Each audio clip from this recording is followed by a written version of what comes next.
New video देखने के लिए चैनल को अभी सब्सक्राइब करें। धन्यवाद। माधव स्टूडियो रामपुर लाइव एवं काजल स्टूडियो रामपुर लाइव में आपका हार्दिक स्वागत है। देखिए, मैं आपका भाई, आपका मित्र, आपका बेटा यानी रामपुर क्षेत्र से तहसील शाहबाद से बिलोंग करता हूं। आप मुझे जानते ही हैं, ज़्यादा इंट्रोडक्शन देने की मुझे आवश्यकता नहीं है। अब मैं वीडियो को आगे बढ़ाता हूं। अभी तो बात चल रही थी हमारे पाखंड के ऊपर। वो लिखा है कि आज के ज़माने में इंसान राम को जानता है लेकिन राम की मानता नहीं। भगवान मर्यादा पुरुषोत्तम श्री राम ने तुलसी कृत रामायण में सारी लीलाएं दिखाई। प्रभु श्री राम चाहते तो दशकंद रावण को पल भर में मार देते, लेकिन हरिओम जी आप मेरे साथ बोलते रहें जो मैं बोल रहा हूँ। कारण ये है कि अगर प्रभु कहते जब जब पृथ्वी पर घोर अत्याचार होता है तभी भगवान का अवतार होता है। बिल्कुल बिल्कुल होता है ना। बिल्कुल बिल्कुल बिल्कुल। लेकिन भगवान श्री नारायण ने 12 कलाओं से अवतार लेकर के राजा दशरथ जी के यहाँ आए। उनका अवतार लेने का कारण ये था, यानी कि जब अनेक कारण इकट्ठे हो जाते हैं तब भगवान को अवतार लेना पड़ता है महाराज। क्योंकि गौतम ऋषि की नारी अहिल्या को भी तारना था, जो केवट सतयुग में कछुआ था, जिसे वरदान दिया था कि मैं तुझे त्रेता में मिलूंगा। केवट नाव लेकर के आया। केवट ने नाव में बिठा करके प्रभु श्री राम को नाव से पार किया। केवट के लिए प्रभु श्री राम ने अंगूठी दी दान में, लेकिन केवट ने मना कर दिया। यहाँ चौपाई आती है कि मांगी नाव न केवटाना, कहे तुम्हारे मरम मह जाना। केवट कहता है कि हे प्रभु श्री राम, मैं आपके मरम को पहले से ही जानता हूँ। जब गौतम ऋषि की नारी अहिल्या तुम्हारे चरण की धूल रखने के बाद भी अगर वो पत्थर की शिला नारी बन गई तो मेरी तो एक लकड़ी की कटी एक नाव है, काट की नाव है, मैं इससे गुजारा करता हूँ। और अगर ये भी अगर यानी कि स्त्री बन गई तो मेरा पालन कैसे होगा प्रभु। ये मांगी नाव न के बटाना, कहे तुम्हारे मरम में जाना। ये चौपाई में गोस्वामी तुलसीदास जी ने लिख दिया। ठीक। अब कारण ये है, इधर बाली को भी मारना था, दशकंदर रावण का उसका वध करना था। क्योंकि अब लोग ये कहते हैं कि केकई माता ने बुरा किया। लोग गाने में कह देते तने बुरो करो केकैया बन को भेज दे दोनों भैया। अरे केकई ने बुरा नहीं किया। जितना प्यार माँ केकई मर्यादा पुरुषोत्तम श्री राम को करती थी, उस इतना प्यार तो माँ कौशल्या भी नहीं करती थी। ये देवताओं की चाल थी। जो मंथरा की बाड़ी पर सरस्वती को विराजमान किया और मंथरा ने उसको धमकाया कैसे ऐसे राम को, यानी 14 वर्ष का वनवास होना चाहिए और बेटा भरत को राज्य तिलक होना चाहिए। ठीक। लेकिन कारण ये है, ये केकई ने इसलिए किया था, केकई ने ये सोचा कि प्रभु श्री राम राजपाट में अगर लग गए, देवताओं ने भी ये सलाह मिलाई थी कि राजपाट में लग गए तो पृथ्वी का भार दूर नहीं होगा, दुष्टों का विनाश नहीं होगा। इसलिए केकई ने भी ये सोचा कि मेरे बेटा जब भरत को राज्य तिलक हो जाएगा तो प्रभु श्री राम जब वन को चले जाएंगे, जो दुष्ट निशाचर हैं, हरिओम भाई जी जी, जो दुष्ट निशाचर हैं उनका वध होगा, उनका अंत हो जाएगा तो पृथ्वी का भार थोड़ा कम हो जाएगा। केकई ने बुरा नहीं किया था, केकई ने अच्छा कार्य किया था। अब राम को मानते हैं।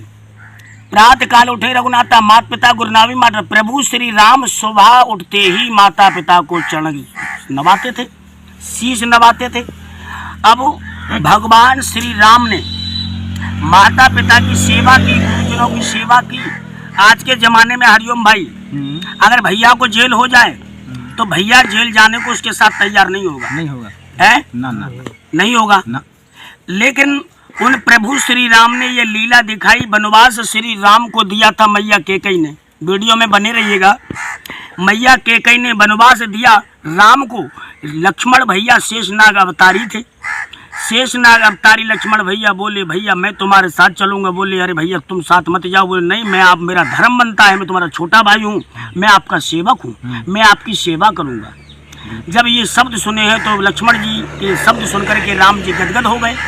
राम जी ने मना किया लेकिन लक्ष्मण जी नहीं माने, और जब लक्ष्मण जी नहीं माने तो प्रभु श्री राम ने आदेश दे दिया। माता सीता को ये पता पड़ा कि अरे जब मेरे प्रभु श्री राम जा रहे हैं, पार ब्रह्म परमेश्वर हैं, ये स्त्री के लिए पति परमेश्वर होता है, चाहे वो लूला हो, लंगड़ा हो, काना हो, कुतरा हो, गोरा हो, काला हो, क्योंकि स्त्री का धर्म है पति की सेवा करना। और जिस घर में पति और पत्नी में प्रेम होता है उस घर में लक्ष्मी का निवास होता है, क्योंकि घर में जो स्त्री होती है वो लक्ष्मी का वास होता है। सत्य ना? बिल्कुल लक्ष्मी का वास होता है। और देखिए, घर में स्त्री को कभी मारना नहीं चाहिए।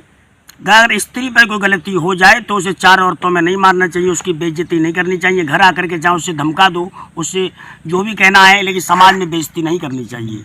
दूसरी बात यह है, जो गलती स्त्री पे हो जाती है, पति उनको मारते हैं, तोड़ते हैं, डंडों से पिटाई करते हैं। अरे जो गलती पत्नी पे हुई हरिओम भाई, वो गलती पुरुष पे भी हो सकती है। बिल्कुल बिल्कुल। जब पुरुष पे हो सकती है तो आप ये सोच लो, अगर मुझ पे गलती हो जाती फिर मेरी पत्नी क्या करती है। लेकिन नहीं, पत्नी का धर्म है। देखो, इंसान की जिंदगी में 4 सुख बताए गोस्वामी तुलसीदास जी रामायण में कह रहे हैं कि पहलो सुख जाके निरोगल काया, दूजो सुख जाके घर में माया, तीजो सुख पतिव्रता नारी, चौथा सुख बेटा होय आज्ञाकारी। ये 4 सुख हैं, लेकिन चारों सुखों में भी ऐसा नहीं है, अब एक भी सुख नहीं रहा। ना पतिव्रता नारियां रही, लेकिन सब नहीं, कुछ देवियां आज भी हैं जिनके सत पर प्रेमपाल भैया पृथ्वी टिकी है। अब यही मैं कहना चाहूँगा वीडियो में कि अपने माँ बाप की सेवा करिएगा, अपने बुजुर्गों का सम्मान करिएगा, रिश्तेदार, क्योंकि मेहमान आ जाए तो उसको मुंह भर के बोलो, चटनी से खाना खिला दो, क्योंकि मेहमान जो होता है वो भगवान के स्वरूप होता है। क्योंकि मेहमान आने की कोई तिथि नहीं होती। जैसे कि भगवान किस समय आ जाए, 24 घंटे में एक बार जुब्या पे सरस्वती आती है, जो मुँह से निकली बात पूरी हो जाती है। मेहमान जब आता है तो भगवान के स्वरूप होता है। तो कहने का मेरा मतलब ये है कि आप वीडियो में बने रहिएगा, अपने माँ बाप की सेवा करिएगा, किसी ढोंगी बाबा के चक्कर में ना पड़े। अब राम ने, सीता जी वन को गई राम जी के साथ, आज की पत्नी गई मर जा कोड़िया, बेहाल चलो जाए, मुझे मतलब ही नहीं है। अब हाल मर जाए, मैं तो जाए छोड़ दूसरे कर लूंगी, क्या मतलब है। लेकिन नारी कहते हैं जैसी प्रजा हो जाती है, जैसा राजा आचारी हो, और वो नारी नहीं हो सकती पतिव्रता जिसका पति खुद व्यभिचारी हो। पत्नी जा रही है पति की सेवा करने के लिए, पति ने लात मारी, बोली हमसे बड़ी दुनिया में कोई नहीं। तो अपनी पत्नी का धर्म कहाँ रहा। जब पति का स्वरूप अगर राम जैसा है तो पत्नी को सीता के रूप में आ जाना चाहिए, चाहे वो कितनी भी खराब है।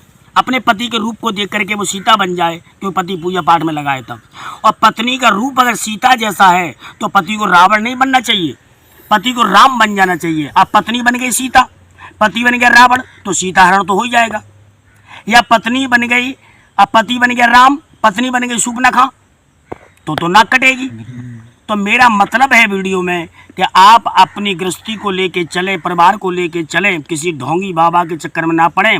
और मेरी बहनों से ये संदेश है कि घर में कोई नया कार्य करें, कोई भी नया व्यवसाय करें या नया कोई भी कारोबार करें, तो एक बार अपने पति से सलाह जरूर ले लो। सलाह का काम बढ़िया होता है। पति का धर्म है पत्नी से सलाह लेना, पत्नी का धर्म है पति से सलाह लेना। दोनों की सलाहों से जब घर में कार्य होता है तो उस घर में लक्ष्मी मैया को बुलाने की आवश्यकता नहीं है, वो सुताई चली जाती है। क्योंकि सलाह कहते हैं ना, लिखा भी है कि जहाँ सुमितता संपत्ति नाना, जहाँ कुमितता विपत्ति निधाना। जहाँ सलाह होती है वह संपत्ति आती है, और जहाँ भाई भाइयों में फूटन है, बाप बेटे में फूटन है, परिवार में फूटन है, उस घर में कभी सलाह नहीं होती है। तो उस घर में समझ लो विग्रह आती है।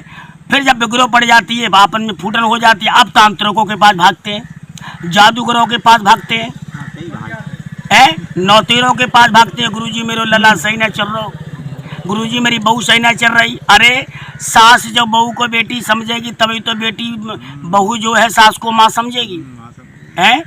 तो जैसे तुम्हारी बेटी दूसरे के घर में विदा होके गई, दूसरे की बेटी तुम्हारे बेटा की बहू बन के आई, तो आप ये सोचो कि मेरी एक बेटी चली गई, दूसरी बेटी मेरे घर में आ गई, तब तो धर्म है। अब सूट तुमने दिलाया, बेटी को दिला दिया, बहू से पूछा भी नहीं बेटे तेरी भी इच्छा है, तो सास का धर्म बनता है कि बेटी तू भी मेरी बेटी है, मैंने सूट बेटी को दिलाया है, तो तेरी भी इच्छा हो तो बेटी तू भी ले ले, तो कितना अच्छा मामला रहेगा। इसलिए मैं आपसे कहना चाहूँगा कि बहनों को और हर माताओं के लिए घर की बेटी जो होती है, बेटी से बढ़कर के पुत्र वधू होती है। अपनी सास की सेवा करें, ससुर की सेवा करें। जब सास बहू को बेटी समझेगी तो बहू भी सास को माँ का दर्जा देगी। इसलिए मैं कहना चाहूँगा, वीडियो को यहीं रोकता हूँ। राधे राधे, जय श्री श्याम, जय श्री कृष्ण।